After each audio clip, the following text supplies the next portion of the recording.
Hello दोस्तों, मैं हूं संदीप सिंह। आप सभी का 3G इंस्टीट्यूट में स्वागत करते हैं। दोस्तों, एम लक्ष्मीकांत की बुक का हम लोग माइंड मैप बना रहे थे। तो इस माइंड मैप की कई सारी वीडियो हमने लॉन्च किया है।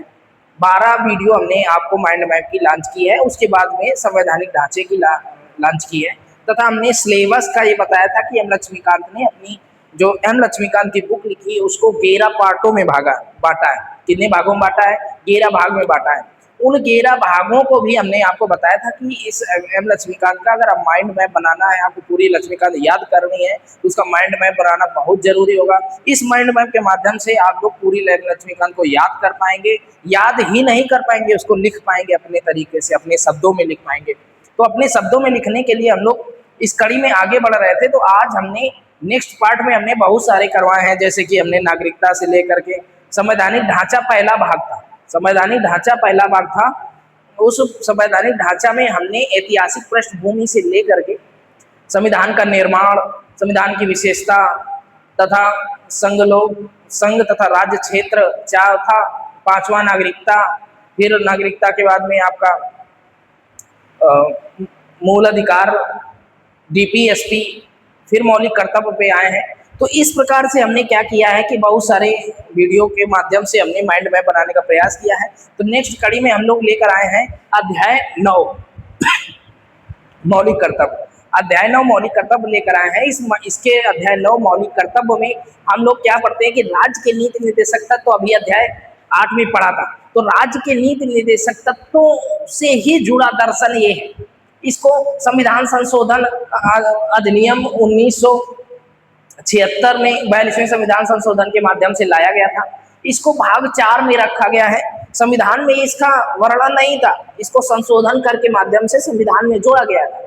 तो संविधान में जोड़ा गया तो भाग 4 का में रखा गया तथा अनुच्छेद 51 में, जैसे आपने डीपीएस में पढ़ा था, तो अनुच्छेद 36 से लेकर के अनुच्छेद 51 तक था। तो 51 के बाद में 51 का जो जोड़ा गया वो मौलिक कर्तव्यों को जोड़ा गया। तो मौलिक कर्तव्यों को सर्वप्रथम स्वर्ण सिंह समिति के माध्यम से, स्वर्ण सिंह समिति की सिफारिश के माध्यम से इसमें क्या कहा गया? इसमें ये कहा गया कि राष्ट्रीय आपात के दौरान जुड़ी 1975 में से 77 में जब राष्ट्रीय आपात लगा था, उस काल में इसका वर्णन किया गया कि मौलिक कर्तव्य हमारे यहाँ होने चाहिए, जिससे राष्ट्रगान, राष्ट्र की रक्षा, राष्ट्र की सुरक्षा तथा देश हित में सार्वजनिक स्थानों की सुरक्षा की जा सके। तो इस प्रकार स्वर्ण सिंह समिति की सिफारिशों में कुछ ऐसी बातें थी जिसको कांग्रेस ने मानने से इनकार कर दिया। उन न मानने वाली, जैसे अगर कोई कर्तव्य का पालन ना करे तो उसके ऊपर आर्थिक दंड लगा दिया जाए, अगर कोई कर्तव्यों का पालन ना करे तो आर्थिक दंड लगा दिया जाए। इस प्रकार की स्वर्ण सिंह समिति की बातों को कांग्रेस ने स्वीकार नहीं किया था, कांग्रेस ने नहीं माना था। तो इस प्रकार हम लोग और क्या नहीं माना था? कर अदायगी भी मूल कर्तव्य होगा। मतलब कर अदायगी, मतलब अगर देश में कर अदायगी की जाए वो भी मूल कर्तव्य के अंतर्गत आएगा। इस बात को भी कांग्रेस सरकार ने नहीं माना था।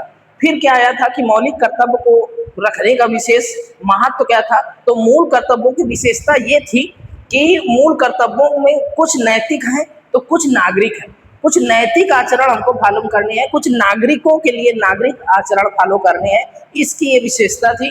तथा केवल नागरिकों के लिए ही नहीं, ना कि विदेशियों के लिए, केवल नागरिकों के लिए है, ना कि विदेशियों के लिए। तो कहने का तात्पर्य कि मौलिक कर्तव्य जो है हमारे देशवासियों के लिए है, नागरिकों के लिए है, विदेशों से आए हुए विदेशियों के लिए, पर्यटकों के लिए नहीं है।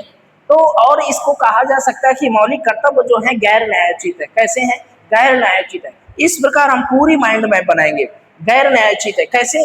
गैर न्यायोचित का मतलब क्या? हमने कई सारे, डीपीएसपी भी गैर न्यायोचित है। इसको न्यायालय में हम लोग इसको लागू नहीं करवा सकते हैं। लागू ना करवा पाने के कारण गैर न्यायोचित है, इसको गैर न्यायोचित कहते हैं। फिर मूल कर्तव्यों की सूची आती है। मूल कर्तव्यों में 11 मूल कर्तव्य रखे गए। 2002 में एक संशोधन आया था जिसमें कहा गया था 6 से 14 वर्ष के बच्चों के लिए निःशुल्क शिक्षा, इसको भी मौलिक कर्तव्य में जोड़ा गया है। ये एक राज्य का दर्शन का, डीपीएसपी दर्शन का एक प्रयोग है मौलिक कर्तव्य। तो मूल कर्तव्यों को 11 पॉइंटों में वर्णन किया जाता है। पहला पॉइंट है आपका संविधान का पालन करें। मौलिक कर्तव्य का मेन उद्देश्य है, पहला पॉइंट है संविधान का पालन करें। दूसरा पॉइंट है आपका राष्ट्रीय आंदोलन को प्रेरित करने वाले उच्च आदर्शों को हृदय में संजोए रखें। राष्ट्रीय आंदोलन को प्रेरित करने वाले, राष्ट्रीय आंदोलन को प्रेरित करने वाले, हम लोग प्रेरित करने वाले उच्च आदर्शों को हृदय में, उच्च आदर्शों को हृदय में संजोए रखें। ये दूसरी बात थी। तीसरी बात ये थी कि हम लोग तीसरी बात पर बात करेंगे, पहली ये थी, दूसरी ये थी। तीसरी बात ये थी कि भारत की प्रभुता, भारत स्वयं में प्रभु संपन्न देश है, प्रभुता, एकता और अखंडता की रक्षा करें, ये तीसरी बात थी। फिर चौथी बात थी कि देश की रक्षा, राष्ट्र की सेवा करें। मौलिक कर्तव्यों का उद्देश्य है देश की रक्षा करें और देश के राष्ट्र की सेवा करें। और उसके बाद में भाईचारे की बात करें। पांचवी बात थी भाईचारे की भावना रखें, स्त्रियों का सम्मान करें तथा भेदभाव से दूर रहें, भेदभाव से दूर रहें, ये पांचवी बात थी। छठवीं मौलिक कर्तव्य था, छठवां मौलिक कर्तव्य ये था कि सांस्कृतिक गौरवशाली परंपरा का महत्व समझें।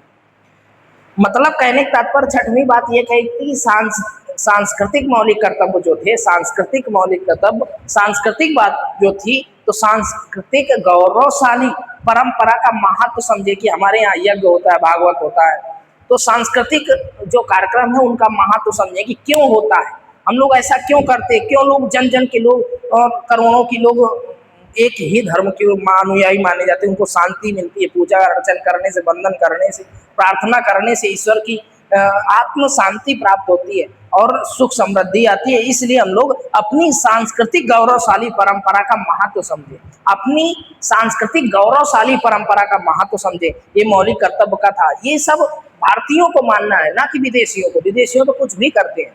फिर सातवीं बात ये थी कि प्राकृतिक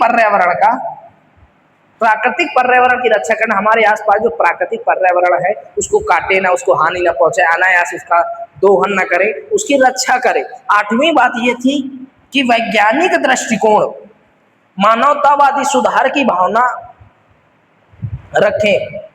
मतलब वैज्ञानिक दृष्टिकोण तथा मानवतावादी, वैज्ञानिक दृष्टिकोण रखें, हमको क्या चाहिए क्या नहीं चाहिए, वैज्ञानिक दृष्टिकोण रखें तथा मानवतावादी सुधार की भावना का विकास करें हृदय में।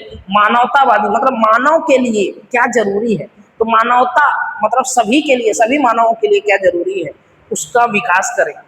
तो फिर 8वें 9वें पॉइंट में कहा गया कि सार्वजनिक संपत्ति की सुरक्षा तथा हिंसा जैसे सामाजिक कृत्यों से दूर रहें।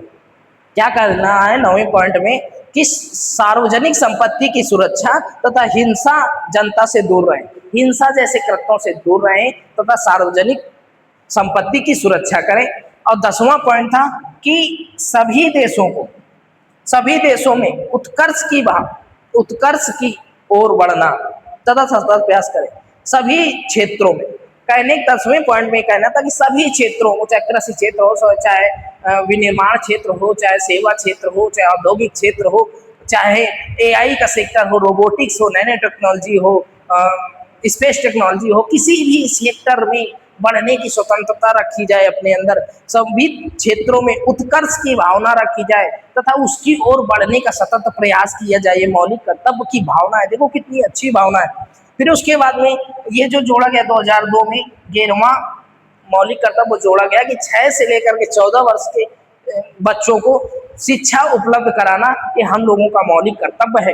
6 से 14 वर्ष के बच्चों को शिक्षा उपलब्ध कराना ये हम लोगों का मौलिक कर्तव्य है। उसके बाद में आता है कि मूल कर्तव्यों का महत्व क्यों है, क्यों रखा गया इसको संविधान में, के संशोधन करके रखना पड़ा इसको, और इसका महत्व क्या, क्यों जोड़ा गया। तो इसका महत्व है कि मूल कर्तव्य राष्ट्र विरोधी एवं समाज विरोधी गतिविधियों के खिलाफ चेतावनी के रूप में काम करते हैं। राष्ट्र विरोधी संविधान विरोधी कृत्यों के खिलाफ खड़ा रहेगा, इसलिए मौलिक कर्तव्य जोड़ा गया।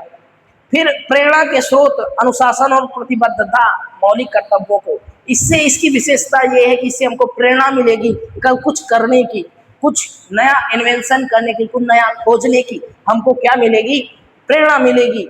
हम स्रोत खोजने होंगे और अनुशासित रहेंगे तथा और इसके प्रति प्रतिबद्धता रहेगी। हमको नवाचार करना है, विकास करना है, बच्चों को पढ़ाना है, प्राकृतिक पर्यावरण की रक्षा करनी है, अपनी गौरवशाली परंपरा को महत्व समझना है, उसको बचाए रखना है।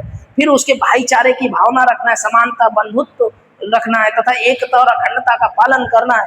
इस प्रकार मौलिक कर्तव्यों का महत्व था। फिर उसके बाद में मूल कर्तव्यों की आलोचना भी होती है। अब जहाँ पर बहुत सारी अच्छाइयाँ होती हैं वहाँ बहुत सारी आलोचनाएं भी होती हैं। तो उन आलोचनाओं में मौलिक कर्तव्य में कहा गया कि मूल कर्तव्यों की सूची पूर्ण नहीं है, मतलब मूल कर्तव्यों की सूची 11 में कहीं मूल कर्तव्य पूरे हो सकते हैं। भारत में इतनी विविधता है, इतनी राष्ट्रीय भिन्नता है, फिर उसके बावजूद भी एकता है। तो इस अखंडता को बनाए रखने के लिए भी इसके लिए मौलिक कर्तव्य पूर्ण नहीं है, अपूर्ण है। फिर उसके बाद में कुछ कर्तव्य स्पष्ट और बहुअर्थी है, कुछ कर्तव्य ऐसे लिखे लिए गए हैं कि बहुअर्थी है, पूर्ण नहीं है, बहुअर्थी है, मतलब उनका अर्थ कई सेक्टर में निकलता है एवं आम व्यक्ति से के समझ से कठिन है। आम व्यक्ति इसको मौलिक कर्तव्य को समझने में कठिनता प्राप्त करता है, उसको समझ में नहीं आता कौन सा मूल कर्तव्य है, हमको क्या करना चाहिए, राष्ट्र की सेवा करनी चाहिए, राजगान की रक्षा करनी चाहिए, राष्ट्रीय ध्वज की रक्षा करनी चाहिए, वगैरह वगैरह। तो भाग 4 में रखना मौलिक कर्तव्य के महत्व को कम करना है। भाग 4 में रख देना मतलब ऐसा कि मतलब उसको 4 का में रख देना, मौलिक कर्तव्यों के महत्व को कम कर देना, अलग उसको संविधान में जोड़ते तो संवैधानिक होता, तो उसका महत्व बढ़ जाता। इसलिए वर्मा सिंह समिति आई। तो वर्मा समिति की टिप्पणियां क्या आई, इस पर हम बात करते हैं। वर्मा सिंह की टिप्पणी ये आई कि मौलिक कर्तव्यों के क्रियान्वयन के लिए, मौलिक कर्तव्यों के क्रियान्वयन के लिए, उनको लागू करने के लिए वर्मा समिति आई। तो वर्मा समिति की जो टिप्पणी थी वो इसलिए आई कि हमारे मौलिक कर्तव्यों को क्रियान्वित किया जा सके। फिर उसके बाद में भारत के संविधान, राष्ट्रध्वज, राष्ट्रगान के अनादर का निवारण किया जाए। राष्ट्रगान, राष्ट्रीय ध्वज का जो अनादर हो रहा है उसके निवारण के लिए वर्मा समिति आई। तो इस प्रकार मौलिक कर्तव्यों का ये जो माइंड मैप था, और भी बहुत सारे पॉइंट हैं इसमें, हमने तो संक्षिप्त में पॉइंटों बताए कि आपको याद करने में आसानी हो। और इस प्रकार से हमने मौलिक कर्तव्य भाग अध्याय 9 बताया आपको। अब नेक्स्ट भाग में आपसे हम मिलते हैं संविधान संशोधन के लिए। तब तक के लिए विदा दीजिए and thank you and let's crack it. पढ़ते रहिए, धन्यवाद।